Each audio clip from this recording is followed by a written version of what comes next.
The latest version of Kiri Moto 3.0 has a new feature to help with flattening bottoms on the belt. And sometimes you'll notice when you come in here and you've done a lay flat operation, it still doesn't detect that the bottom of the object is entirely flat on the belt. And so you're not getting the base treatment for all the extrusion touching the belt. And so in this case, you see it thinks only this part of the object is actually on the belt. That's incorrect. And that has to do with the fact that this model has just the points on the bottom of this model are not completely within a tolerance. And we can fake it now. We can just say all points within a certain distance of the belt are going to be treated as on the belt. And so if we go back and change it to like 0.1 millimeters in this case, which isn't too much, it'll go back and say, okay, in fact, this whole part of the bottom of this object is on the belt.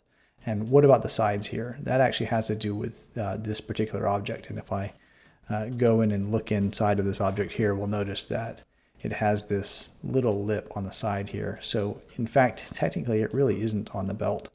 However, this is almost impossible to print. It's not going to print in the air like that. It's more likely going to sag. So what we can do is we can just increase the tolerance of this flatten operation and flatten down those little wings that are on there.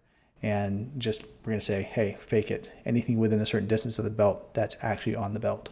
So let's go back and take a look at what happens when we increase the tolerance on that thing.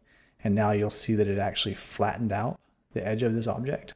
It didn't modify it, but now the entire base of this object is on the belt and will print properly on the belt.